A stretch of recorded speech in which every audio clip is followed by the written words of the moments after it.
बोलिए प्रेम से भक्तवत्सल भगवान की जय। या देवी सर्वभूतेषु मातृरूपेण संस्थिता नमस्तस्यै नमस्तस्यै नमस्तस्यै नमो नमः। या देवी सर्वभूतेषु शक्तिरूपेण संस्थिता नमस्तस्यै नमस्तस्यै नमस्तस्यै नमो नमः। राजा जनक ने दूत को साकांक्षा भेजा अपने भ्राता कुशध्वज को बुलाने के लिए, और वे आ चुके। मिथिलापुरी में उनके आने के पश्चात उन्होंने शतानंद जी महाराज तथा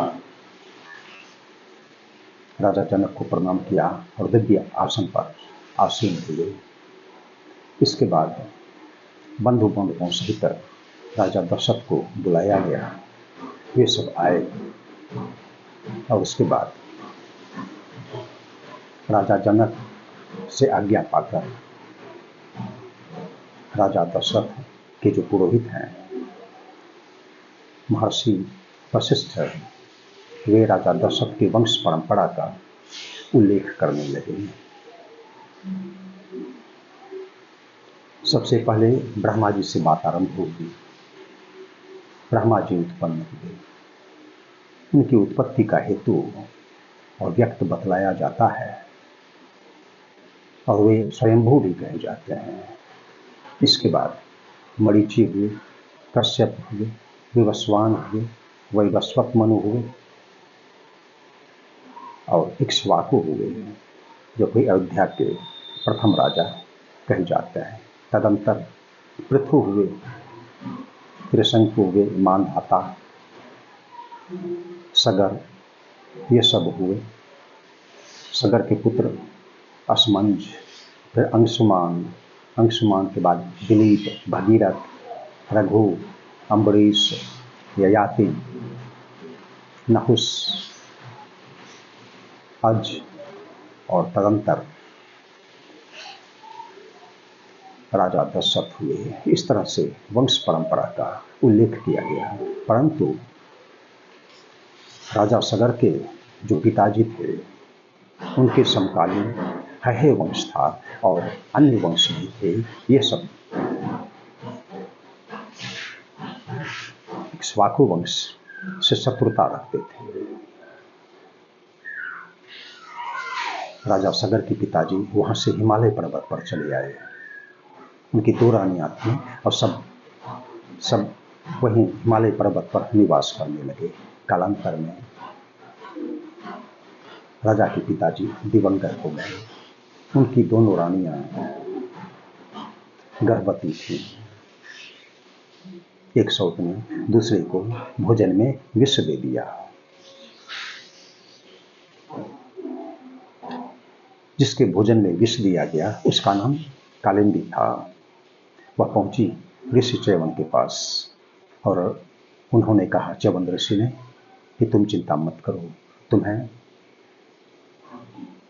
विष के युक्त एक पुत्र की प्राप्ति होगी। उन्हीं का नाम राजा सगर हुआ। राजा सगर, गर मतलब विष, विष के साथ जो है उसकी संज्ञा सगर है।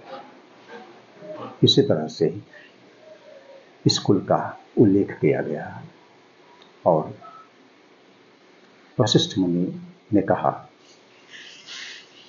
कि श्री राम और लक्ष्मण और आपकी दो कन्याएं सीता और उर्मिला, ये सब एक दूसरे के योग्य हैं, इसलिए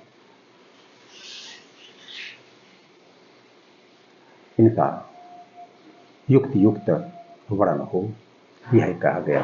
तो आज इस संदर्भ में इतना ही वंश परंपरा का उल्लेख हुआ और तत्संबंधी जो प्रसंग था इसका वर्णन हुआ।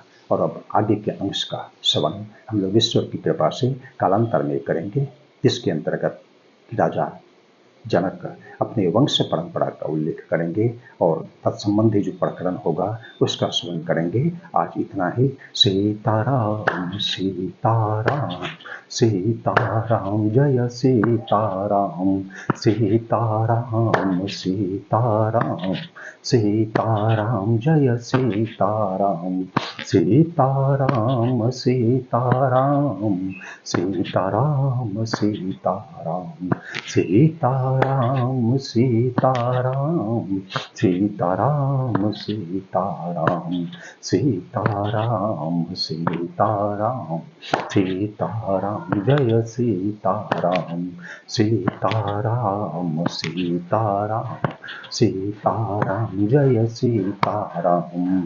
धर्म की जय हो, अधर्म का नाश हो, प्राणियों में सद्भावना हो, विश्व का कल्याण हो। हर हर महादेव।